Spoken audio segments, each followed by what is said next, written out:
Hello, hello. Apologies to you. We're getting started just a moment behind time. We had to do some quick Zoom updates on our side, so apologies for that. But I can see attendees flying in, so we're going to get started.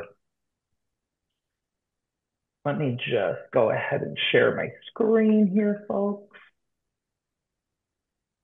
All right, admissions folks, can you just give me a nod? You can see my screen okay? Excellent. All right. Hi, everybody. Welcome to this evening's webinar, Law Admissions Ask Us Anything. My name is Jay Esposito, and I am the Assistant Dean for Enrollment Management here at Drexel University's Thomas R. Kline School of Law. And I am joined by my fabulous colleagues who I'm going to have introduce themselves in just a moment. Before we start, just a couple of quick items I wanted to get to. First and foremost, Friday this week, November 15th, is our first application deadline. If you apply by Friday the 15th, it guarantees a decision by mid-January, and you'll be among the first pool of applicants to be reviewed for scholarship awards. So very important. We certainly continue to accept applications well beyond November 15th. So if you're not ready to submit just yet, there's certainly no sense in rushing. But if you submit by November 15th, you will receive a decision by mid-January. So that's important to note. Also, Drexel Kline Law's Diversity and Inclusion Committee, which we refer to internally as Dive In, is hosting an Inclusion Initiatives webinar this Friday, 2 p.m. Eastern Time. Danielle Bordley, who's our Dean for Diversity, Inclusion, and Student Life, will be hosting that session. And we'll have current students from our Dive In committee there to answer your questions and talk about inclusion initiatives at the school. Again, that's Friday at 2 o'clock Eastern Time. That's this week. We will drop the link in the chat so you can register for that session if you're interested in joining us. We'd love to have you. So what are we aiming to cover in this evening's session rather? First, I'm going to briefly talk about who we are as a law school. Next, I'm going to get in depth with our application components. We'll go through each one individually. We're going to address your pre-submitted questions, and we're going to open the floor live so that you can ask us any questions that you'd like. And we will finally, at the end, leave you with a couple of important next steps. And before we do that, I'm going to have my colleagues introduce themselves. The first person I see is Anya. Hi everyone, my name is Anya. I am one of our assistant directors of admissions here. It is great to have you all here and learn some valuable information. Thank you, Anya. And next up, I see Ina. Everyone, my name is Ina Halili. I'm the Director of Admissions here at Kline. I'm excited to help answer any questions tonight and connect with you guys. Excellent. Thanks, Ina. And last but certainly not least, Jacqueline. Hi, all. I'm Jacqueline Marsh, Assistant Director of Admissions at Kline. Also excited to connect with you this evening and hopefully work with many of you during the application process. Excellent. Thanks, all. Thank you for being here tonight. So I'm going to go through this rather quickly. I don't want to spend a tremendous amount of time on our school and our programs, but I just want to set the table, give you some idea of who we are, what are we known for, before we jump into our application components. So first and foremost, we're known for our location.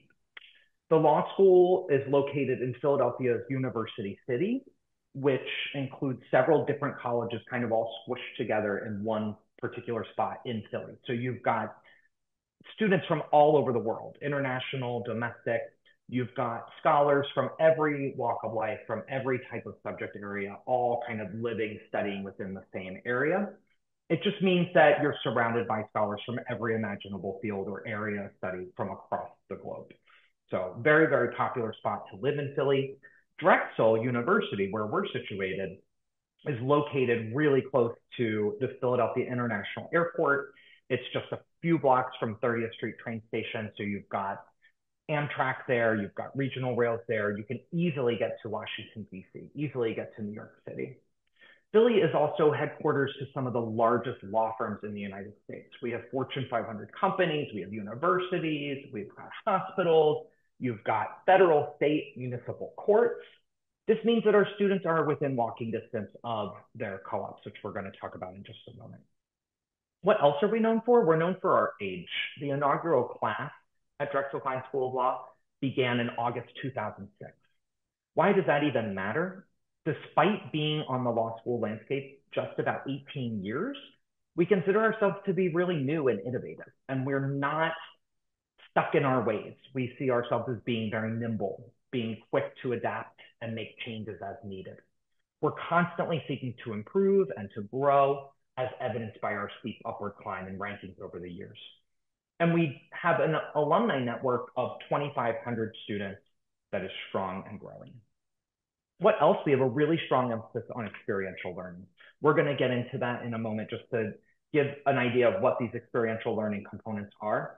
But the important thing being that we're getting you out of the classroom so that you can actually be taking what you're learning in the classroom and use it. Get some work experience while you're in law school.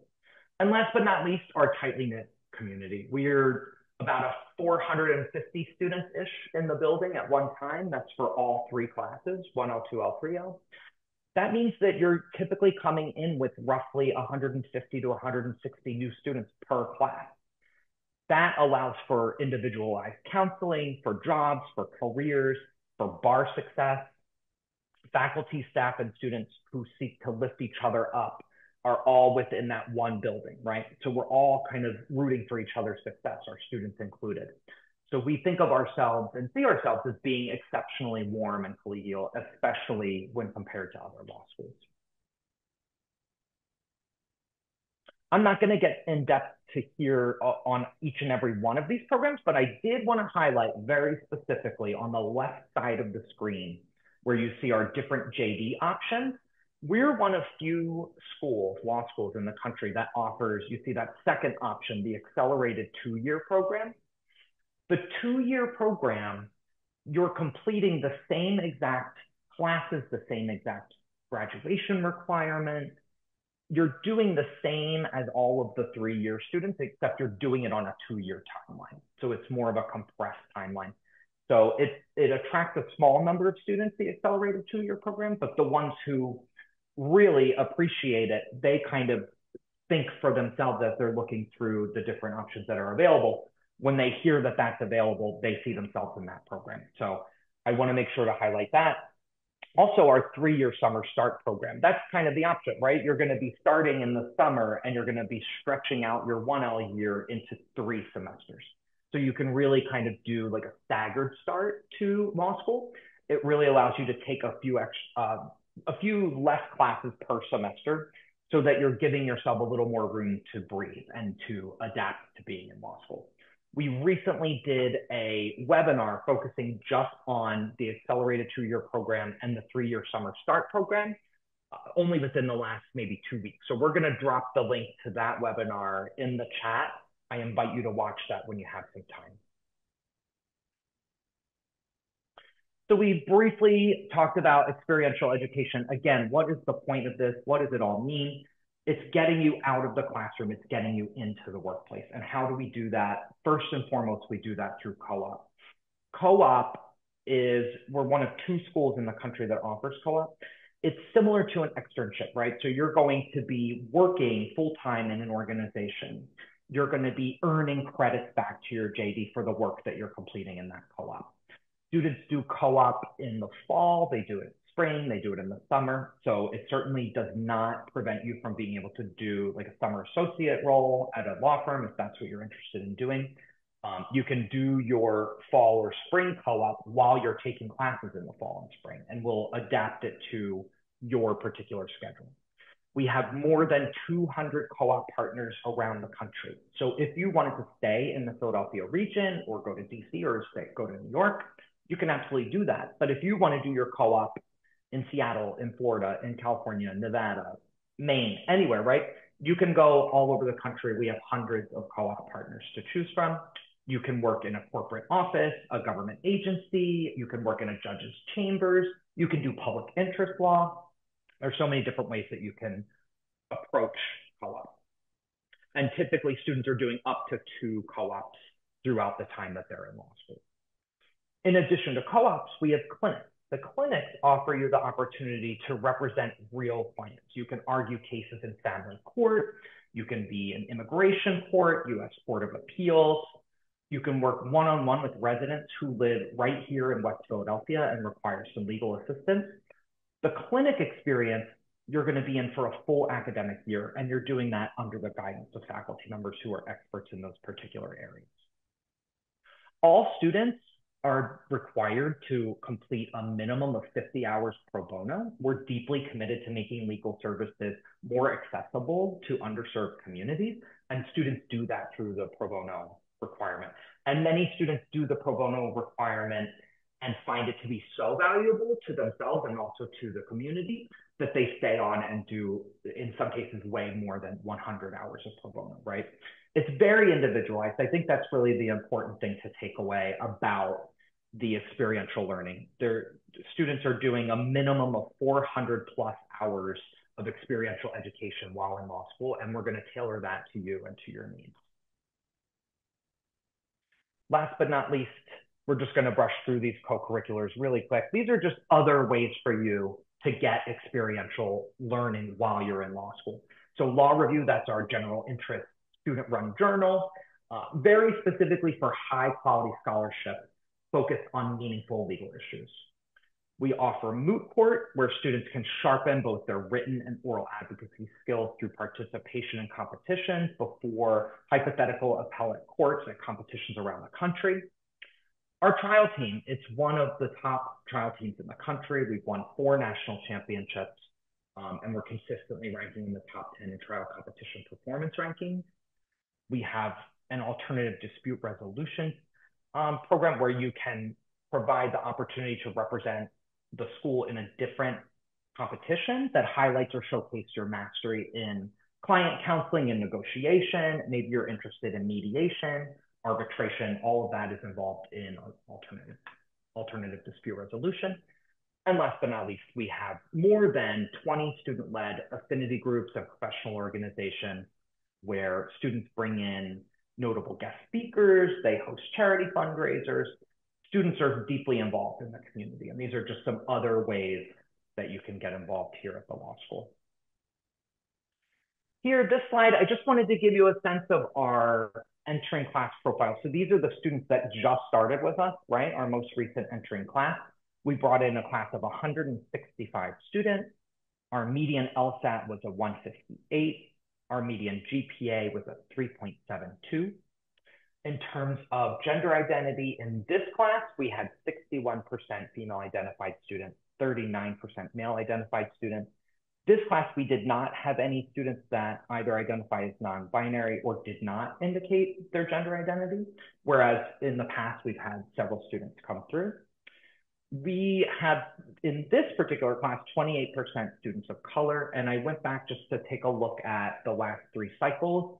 We average over those 3 cycles about 35% students of color. We average about 18% students who identify as LGBTQIA+.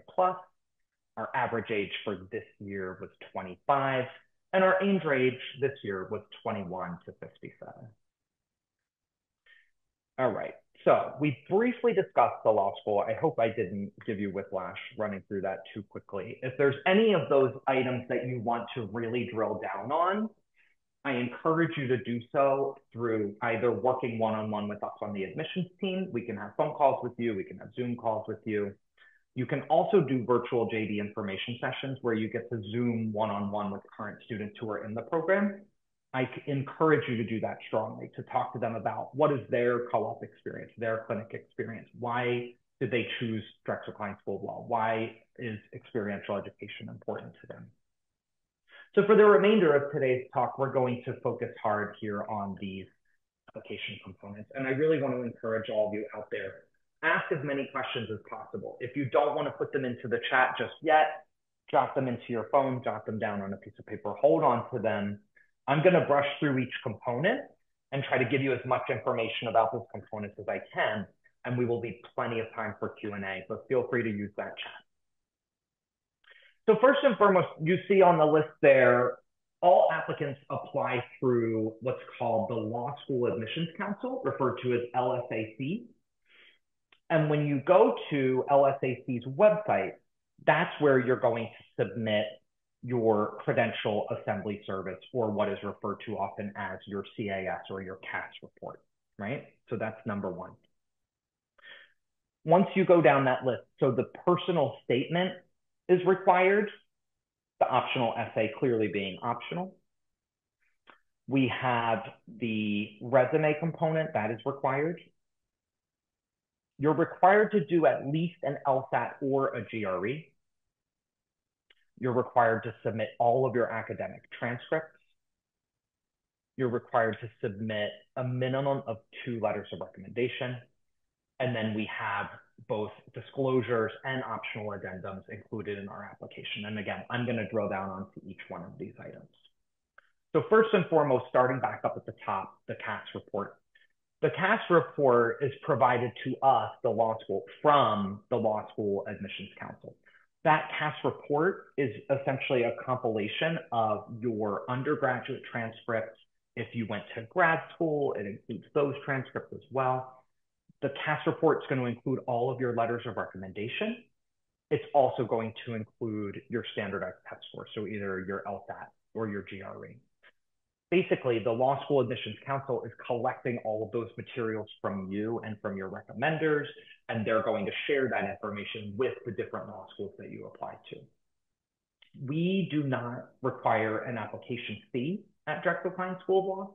You do have to work with the Law School Admissions Council to see if you qualify for the different fee waivers that they offer through LSAC, because otherwise the credential assembly service, that CAS report, does have associated fees involved, and those are coming to you from LSAC. So we would encourage you to reach out to them, see if you're eligible for fee waivers. But aside from that, our application does not require any kind of fees. So the personal statement. I'm going to just quickly take a moment and read this out loud to y'all. Now, this is inside of our application. If ever you wanted to just get the verbatim copy of it, you can ask us, we can email this to you. But our personal statement reads, applicants must submit a personal statement with their application that is approximately 2 double-spaced pages in length. What you choose to write about is entirely up to you.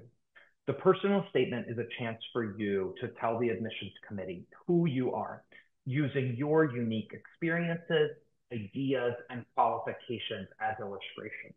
You may wish to use this opportunity to write about your career aspirations, academic interests, life experiences, family background, or talent.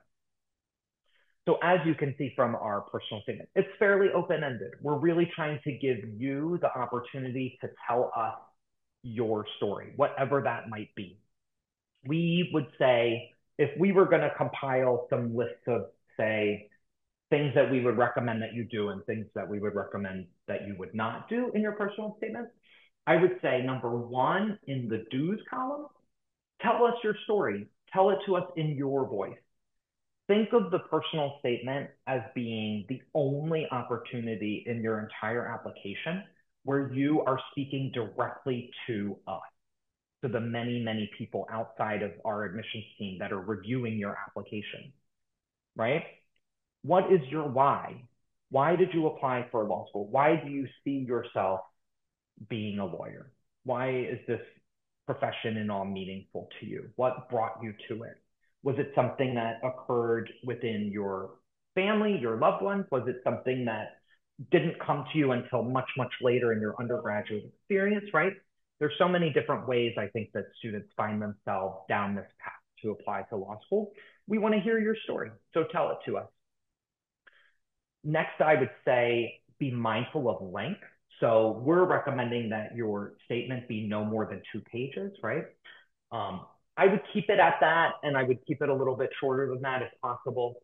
Just be mindful of whatever schools you're applying to. They're probably going to give you different either requests or recommendations or requirements for how long or how short that statement should be, and you want to be careful about that.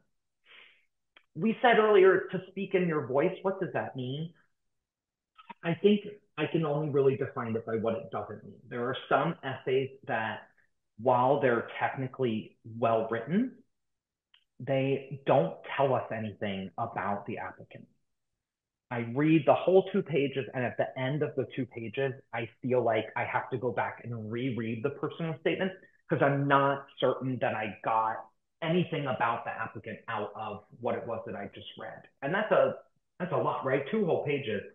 I should finish that personal statement and have a clear understanding of who you are and why law school makes sense for you, or whatever it is that you're trying to tell in your personal statement, right? So when we say speak in your voice, I think that's what we're trying to get at is tell us who you are, tell us your story, and tell it to us in your voice.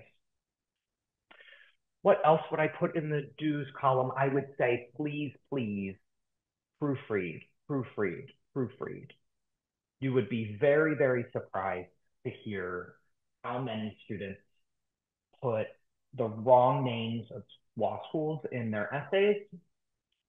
They'll misspell words, they will misplace commas, right?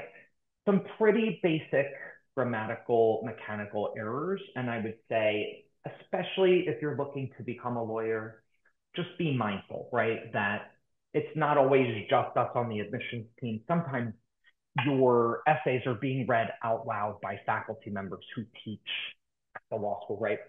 You want to show your best self. You want to make sure that your personal statement is clear of any kind of grammatical or spelling or mechanical error to the best of your ability. I would always, always recommend getting feedback from a trusted source, whether that's a mentor, if it's a friend, if it's a family member. I think anybody that you have in your orbit who is a really strong proofreader, or at least can just read what you've written and give you some critical feedback, I think that is invaluable. And where possible, and this is not required, right? So that personal statement is really saying, we want you to tell us anything you want to. So it is not required that you make it specific to our school, but let's just say hypothetically that you are somebody that has attended a virtual information session with a Drexel Kline School of Law student. Maybe you came in for a tour. Maybe you sat in on a class visit. And there was something about Drexel Kline School of Law, the community, the faculty, whatever it is, something about the school really appealed to you. Take the opportunity and write about that. We love to hear when students have really identified our program as being a strong match for them. I think if all else fails, if you have no other ideas about what to write about, you can absolutely focus in on whatever that experience was that you had with us that spoke to you and said, you know what, this is where I want to be studying law. This is where I belong. I want to be an alum from this school. You can focus your entire 2 pages on that. Or you can just tap that on at the end and tell us a little bit about why our school is such a good match for you. Some things I would say don't do with your personal statement. Don't be too brief.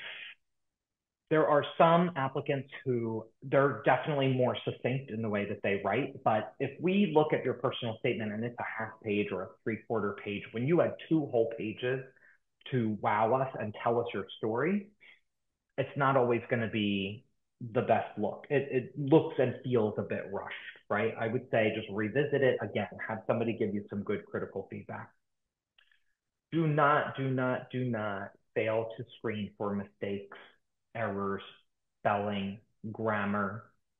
Do a quick check to make sure if you're naming the school that you named the right school, right? Please, please do that.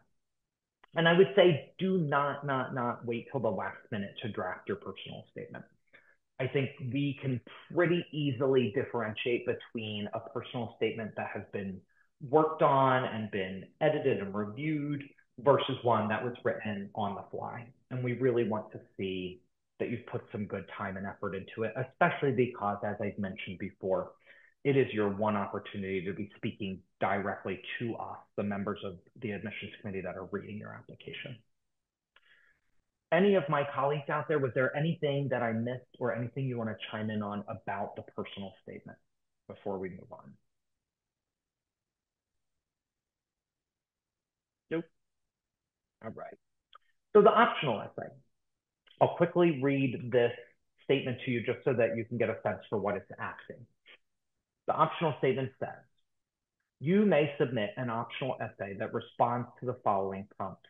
Tell us how your lived experience has been made more challenging or been enhanced by obstacles or circumstances you have encountered and how that impact has informed your personal journey. Couple things I want to say about this. First and foremost, when you have the option to do an optional essay, I would always say take advantage of that. Why? Because again, those personal statements and optional essays, that is the only time that you are speaking directly to the admissions committee. Your transcript is not you speaking to us. That's going to show us what classes you took, what major you took, right? Your letter of recommendation, those are other people talking on your behalf. Your LSAT score, maybe that's going to tell us something, but that doesn't tell me about who you are, right? The personal statement and the optional essay, that is you with a microphone in your hand speaking directly to us in admissions and on the folks that are reading and evaluating your application. So where possible, take advantage of having that optional essay. Maybe if the optional essay, when you read that prompt, maybe your personal statement actually speaks to the optional essay. Put your personal statement in the optional essay section and then draft a new personal statement. Now you've got two beautifully written, thoughtfully crafted essays, again, telling us who you are, showing us your writing skills, right? Showing us how you think, telling us your story. Why ask about these, your lived experience, about challenges that you've overcome? To be very frank, law school is very hard, right? So we see students that come in who are top of their class, top of their game. On paper, they are the best GPA, the strongest LSAT score, all these things. And when we see them 6 months in, or even a few weeks or a few months into their 1L year, they tell us how much of a struggle it's been. It's almost like learning a different language is how a lot of students will describe it to us, right? Law school's hard. So we simply want to know that you have thought through why this is the right path for you, and more importantly, that you're going to successfully complete the program and pass the bar. This is an excellent opportunity in that optional essay to tell us about obstacles or challenges that you've overcome. Maybe you had insurmountable odds that were stacked against you. Maybe an obstacle or a challenge that you faced was in your mind lesser than what other people might have faced, but it's still important to you. I would say write about that. Tell us about that, because it shows us that you have resilience and that you are going to be successful in getting through the challenge of law school, and that we're going to be able to see you graduate, finish your JD, and we're going to be able to get you past that bar. So any questions, please, about the personal statement, the optional essay? Feel free to throw those in the chat. And I'm going to move on now to the resume. So what do we like to see on the resume? I don't think we have a very specific criteria for, let's say, what makes a good versus a not good resume. I would say the resume is really helpful to us in just filling in the gaps of what you've been doing over different periods of time, right? So, for example, we have lots of students who will share with us their undergraduate school, their GPA, their major, what dates they attended school. They talk about their work experience, if they did internships, if they did co-ops or externships, volunteer work. We see students provide information about either part-time jobs that they had while they were in school. And sometimes that's really helpful to us to understand better when we're looking at your transcript. We see, oh, you've been working full-time while you were in college, right? That helps us to interpret your transcript in a different way. You might put skills that you've acquired inside or outside of school, professional organizations. We have tons of students who participate in all sorts of school activities, school clubs, organizations. Maybe it was speech and debate, maybe it was Key Club, whatever it is. All of this stuff is very relevant. We love to hear about your extracurriculars. We have tons of student athletes that apply and also enroll at the school. So if you were an athlete, we love to hear about it. If you had any honors, any awards that you want to share, if you want to highlight relevant courses, and this is not necessary, these are all just ideas of what you could be adding to your resume. If you took courses that you think are really relevant that you want to highlight, absolutely, you can do that there. Students that are proficient in multiple languages, they often will add that to their resume. I would say if you're not sure what to add or if you should add something specific, I would go in two directions. Either number one, if you go to your undergraduate institution and see if they have some sort of a career services team or career strategies team that can help sit down with you, that can review your resume, that can give you some pointers, some tips. That's always a great path. And if that's not available to you, if your school doesn't offer those types of services, you can call us, you can email us, you can check in with us, and we're happy to give you some advice on the resume and what to include there. Next, we have the standardized test scores. So we said at the top of our presentation that you are required to submit either an LSAT or a GRE score. If you've taken the LSAT or you will take the LSAT at some point while you're going through the admissions process, the LSAT is going to supersede your GRE. What does that mean? It means that regardless of whether you take the GRE, the LSAT is going to be used in the decision that we make on your application, right? So your GRE score will no longer be considered for admission.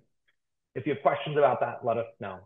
I would say the vast majority of students that apply do take the LSAT, whereas maybe, and this is just anecdotal, I'm going off the top of my head, it's maybe I would think about a quarter of students or smaller that are applying with the GRE score. But we do allow students to apply with GREs. So absolutely, if you wish to apply with the GRE, you can do that. With regard to the LSAT, we get questions all the time about whether or not taking the LSAT several times looks bad or somehow counts against a student or makes them look not to be admissible. That is definitely not the case. At least at our school, we can speak for ourselves and say, we see students that take it one time, we see students that take it 4 or 5 times. We're always going to take that top score into consideration. So don't feel like if you wanted to take it multiple times to try to test out your skill and see if you can improve that score, it won't be held against you if you took it more than one time, for sure. Any questions about the standardized test score, please drop those into the chat and we will get to those as we go down our list. With regard to transcripts, we're going to ask you to submit transcripts from any college or university that you have attended. So any school where you received any academic grades or credits at the college level or at the graduate level, all of those items will be required. And it's pretty easy to work with LSAC, the Law School Admissions Council. You're going to be sending your transcripts directly to them, and they're going to be collecting those for you. They are going to calculate your undergraduate GPA and provide that to us. They are going to tell you if any transcripts seem to be missing. If by the time your application gets to us, we deem that there's a missing transcript, then we're going to reach out and see if we can get you to submit that transcript. But typically that all happens at kind of like the front end with your CAS report being submitted. So any questions about the transcript, please feel free to throw those into the chat. Letters of recommendation. We get tons of questions about letters of recommendation. Our minimum requirement is to submit 2 letters, and you can submit a maximum of 4. And I would say for most applicants, 2 is more than sufficient. Maybe a third one if you have 3 people that you feel like are speaking to completely different skill sets or characteristics of you that you would like to have highlighted to admission, then that's certainly helpful. Who should you go to for letters of recommendation? This is a frequent question that we get. I would say a couple of things. You try to want to get letters of recommendation from people that are going to not tell us exactly the same thing about you over and over again, right? So where possible, if you have, for example, one professor who can really speak to your skill sets in the classroom, your writing skills, your research skills, your ability to work with groups, your brilliant nuggets that you're bringing to classroom discussions, right? Those types of things are super helpful to hear in one letter. And then maybe your other letter is coming from a professional, a supervisor, a colleague, somebody who can speak to different skill sets, right? Your work ethic, maybe your performance in the office, maybe your public speaking skills or your data analysis or the way that you present data in the office or whatever it is, right? You can see how those two letters are going to tell us very different things about you. And I think that really helps to tell a well-rounded story of who you are being told by other people that are not yourself, right? What we would never recommend. So we have students that will come to us and say, I have a great recommender who is a professional, but I don't have a great one who's an academic. Should I go and find one, right? Should I go and see if I can get a professor who maybe hasn't taught me for several years to see if they can write me a great letter of recommendation? If that person doesn't know you well, we would always say, do not send for a letter of recommendation. Some students will go back and get an academic reference just to be able to check the box in their own mind to say, okay, I submitted an academic reference and a professional reference. So I've done what was requested of me. Unfortunately, those letters read very poorly. In some cases, the actual recommender will say to us in the letter, I don't really know Jay all that well. Jay didn't really speak a lot in class, or Jay was in my class with 600 other people, and it was years ago, so I don't have much to say about him and how he will perform in law school, right? That is not helpful. I would say instead, totally dismiss having an academic reference if you don't have somebody that can write you a strong letter of recommendation, right? And instead go in the other direction, go get two professional letters of recommendation. And one thing we've learned over time, even from recommenders themselves, they will often be able to tell you if they think they can write you a strong letter. So what I would recommend when you're going to, ask some folks about writing you letters of recommendation, you can ask them, hey, do you think you can write me a strong letter of recommendation? If they don't come back and say yes to that question, then I would say go in a different direction, right? Go back to the drawing board, think about some other options available to you. Because I think they will be honest and say to you whether or not they think that they can write a strong letter on your behalf. What else would I recommend? I would say one thing I've seen in many different types of admissions offices that I've worked over the years, applicants will get either like a prominent public figure or they'll get a professional who they don't really know. But let's say, for example, they know someone who is a lawyer and they think, oh, because that person's a lawyer and I'm applying to law school, they'll be able to, talk about why I would be a great lawyer. If that person doesn't know you, the letter's going to be bad. It's going to read that way. We're going to see that right away. Maybe it's going to be either really short or it's not going to be specific about you. So hold off on those types of letters. I would say always go with your biggest champion, whether it's a mentor, a boss, a teacher, an advisor, somebody you've worked with at a volunteer organization, whoever it is, somebody that can really speak to you and your special characteristics. And again, we are here to help you through all this. So if you're just not sure, or if you've hit a roadblock, or if you have questions, let us know. We will happily help you with this. All right. So next up, we have disclosures and addendums. So what is a disclosure? There's actually three disclosures in the application. There's an academic disclosure, there's a military disclosure, and there's a legal disclosure. The academic disclosure is going to ask you very specifically if you've ever been denied enrollment or dismissed or suspended, expelled from an institute, from a school. We're going to ask you to provide whatever information you can about that. And a lot of students, they'll come to us and say, hey, I don't know if this applies to me. Can you help me? Can you help me determine if I need to do this or not? If that's the case for you, if you're not sure, please let us know and we'll help you determine if you should fill out that disclosure. With military, it's asking specifically if you've ever been court-martialed, and if so, you could provide information or details there. And with the legal disclosure, it's asking you, have you been convicted of or pleaded guilty to a crime? And then it gives very specific detail about what it's looking for, in what time frame, things like that. These items, I would say, are less used for admission and they're more used for whether or not you're eligible to sit for the bar. So if you're not sure if you should disclose things, you can always reach out to us. We're happy to ask, or we're happy to go through them and see if that's something that applies to you.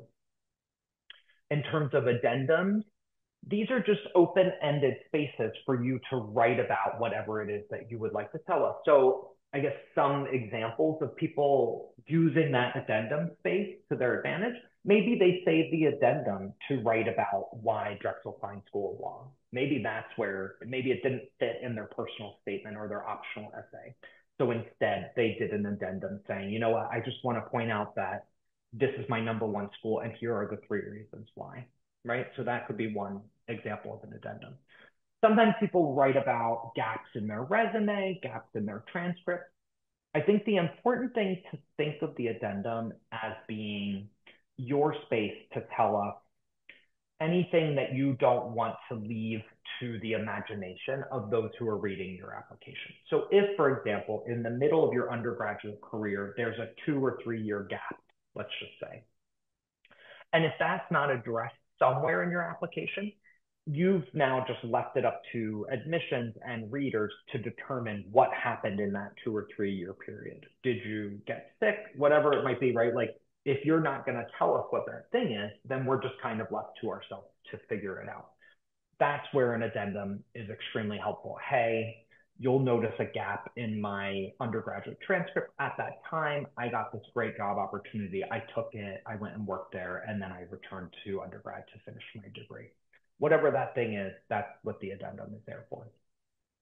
Sometimes people will use the addendum specifically around letters of recommendation. Maybe they'll say, hey, I just wanted to point out that I didn't choose to get a letter from my current manager because my manager doesn't know I'm applying to law school, right? Just an example of how somebody might use an addendum to address something specific with a letter of recommendation. Again, if you're not sure as to whether the addendum is something that you should be paying attention to or using in any way, reach out to us, let us know. So that's the full list of application requirements. Are there any questions coming in through the chat or anything that any of my colleagues wanted to jump in on? We've been answering a whole bunch of amazing questions that you have all thrown into the chat. So if you have not, if you have not yourself wrote any questions into the chat, you should be able to review the chat feature to look at some of the questions that have been asked and the answers that we've sent. And keep sending some in, but also I know that we are, that we're nearing the end. We still have a little bit of time, but definitely at any time. I think that Ina threw in our email address, and so definitely reach out to us at any point, after tonight to ask any additional questions. Yeah, definitely take advantage of that. And we're also happy to set up Zoom meetings or phone calls and talk one-on-one if you have more specific questions that you'd like to kind of handle on a more personal level. Yep. Thank you. Thank you. And I will just end on some next steps. So please hang out if you still have some additional questions or if you just want to hear about kind of what are our recommendations for what you should do next. I brushed past, I had a slide about our application deadline. So we can address that if you have any questions beyond this Friday's November 15th deadline. But I really wanted to specifically hone in on these next steps. How do you set yourself up for success? So first and foremost, your undergraduate GPA, you just want to be mindful and understanding that even 1/100th of a point on your GPA can make a big difference. It's something that is specific to law school admissions. When we're calculating medians, we're showing you to the 100th what our median is, right? So if there is any way that you can give yourself the opportunity to boost that score or keep that GPA up where it's at, I would say just be mindful of how important that is and what a factor that plays in the admissions process. With regard to LSAT, your preparation is going to differ for every single person. Some people prepare for many years on the LSAT. Others, they go in without having done any prep to just see how they're going to do with that first time and then maybe do preparation afterwards. I've had students tell me that they went sometimes 1 or 2 years without doing prep and then finally gave in and did a prep course, and then they saw their scores dramatically increase. So sometimes getting on that prep sooner is just going to help you to see your scores improve or increase. So just something to be mindful of. With regard to recommenders, again, who are your biggest champions? I would really sit back and reflect and be thoughtful to think through who is it that can write me the best, the strongest letters of recommendation. Admissions team, myself, Ina, Jacqueline, Anya, we are here to help you throughout this process. So use us, take advantage of us. We are happy to do phone calls, Zoom calls, whatever works for you. You can come in and meet with us at the law school if you're available. And we typically only do our in-person event in the fall semester up till right around Thanksgiving. So we've got about 2 weeks left, right? Where you can come in and sit on a class and visit a class. You can come in for a student-led tour and meet students that way. If you can't come to Philadelphia, you can sign up for the virtual information sessions where you can Zoom one-on-one with current students. Again, those typically stop around late November, but they will resume again in mid to late January, early February, and go all the way through the spring semester. So if coming to meet with us or speak with us isn't great for you at this moment, no worries, you can come and join us in the springtime when things get better for your schedule. I'll just post here again our law admissions email address and our telephone number. And I do want to shout out one more time our Inclusion Initiative webinar that we're hosting on Friday the 15th this week. That's at 2 p.m. Eastern. Hear from current students on the Diversity and Inclusion Committee and from Dean Boardley. And we will plop the registration link in the chat so you can register directly for that. So these deadlines, you'll see November 15 is our first and one that's coming up this Friday. That deadline is going to guarantee that you receive your decision by mid-January. It also guarantees that you're in the first group of applicants that are being reviewed for scholarship. So if you submit by this week, I would say you'd have to have all of your materials submitted by Friday the 15th, except for your November LSAT. So if you're somebody that's sitting for the November LSAT, you can submit your application without that LSAT score. And then once we get your LSAT score at the end of November, we can do the review on your application and you'll still get your decision by January 15th. If you are considering the 2-year accelerated program or the 3-year summer start program, January 15th is when we would recommend applying, no later than, right? Because those programs start in May. So usually within around the first week of May, you need to be living in Philadelphia. You need to be ready to start law school. Your classes are going to start within that first week of May. So I would say January 15th is the ideal deadline for those programs so that we can get your decision back to you with enough time for you to make the arrangements to start law school in just a few short months. These March 1st and April 1st deadlines, this is just giving you a sense of our timeline. So if you were to apply by March 1, you're at least still guaranteed to be considered for scholarship. Will we consider folks for scholarship who apply after March 1? Yes, we will. We just can't guarantee it because unfortunately what happens is over time, our class fills up, right? Sometimes by the end of April, beginning of May, sometimes by mid-May. Our incoming class is mostly full by that time. And so we may not have any remaining scholarship awards to be able to offer for those that apply after those dates. So just something to be mindful of. And as we mentioned earlier, while you are paying for things like your CAS report, your credential assembly, you're not paying for the Drexel Kline School of Law admissions application. That's completely no charge. I'm going to chime in with a couple additional things that have come in. Sure. Just please. to be clear about our deadlines, the November 15th deadline is not an early decision binding deadline. So yeah, if good point. you are interested in applying, but you're thinking that it's a binding decision, it is not. So all it is that we will guarantee a decision by January 15th. And it's the only time during the admission cycle that we'll guarantee a decision by a certain date. So we're always generally telling applicants that the sooner that you apply, that you feel like you're able to submit your strongest application, the better, just because we have, more space and as Jay noted, generally more scholarship funding earlier in the cycle. That's right. That's right. Great point. And someone else had asked about the January 15th deadline. And if you're taking your LSAT in January, that's perfectly fine. You can submit the application, meet the January 15 deadline. We will gladly hold on to your application and we will wait for your due score to come in. And I would say we're a really small team that's easy to get a hold of. So I would submit the application for that deadline and then maybe just send us a quick email and say, hey, just so giving you a heads up that I'm taking my LSAT, it should be, my score should be available in about 2 weeks or whatnot, and we'll make sure that we have it when it comes in.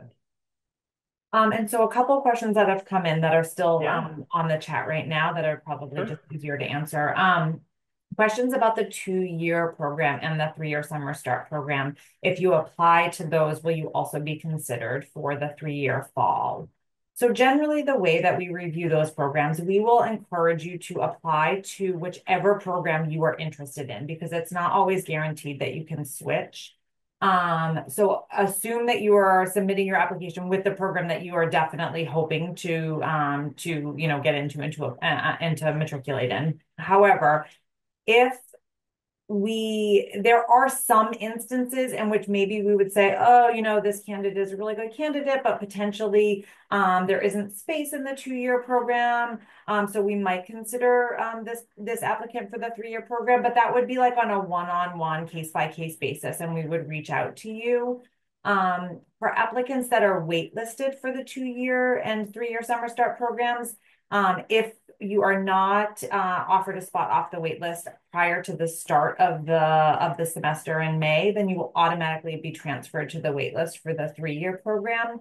But if you are not offered admission and not offered a spot on the wait list at all, we will not reconsider your application for the 3-year program. It's considered a final decision. And I did see a question come in about military veterans. We actually have I would say, a pretty strong showing of military veterans that apply for the program and that are also then admitted to the program. In terms of enrollment numbers, since we're such a small school, bringing in maybe, like I said before, maybe about 150-ish students, I would say our incoming enrolling military students tends to be at about a half a dozen or fewer. Would you say that's about right, team? Right? Yeah, I would say about a half a dozen out of that 150 or 160.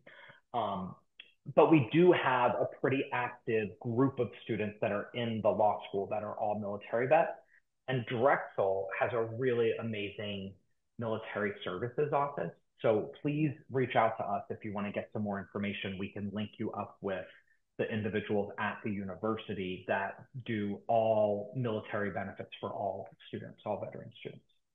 All right. I don't see any additional questions coming in, so I'm just going to click ahead to our contact information here one more time. Everybody, thank you again so much for joining us. I really appreciate you taking the time to be here with us tonight to hear about our admissions components. And all I can do is encourage you to please get in touch with us. Let us know how we can be helpful. We know that this entire admissions process can be really stressful, very anxiety inducing, and we're here to just help out in whatever ways that we can. So thank you again for being here tonight, and we look forward to hearing from you and working with you very soon.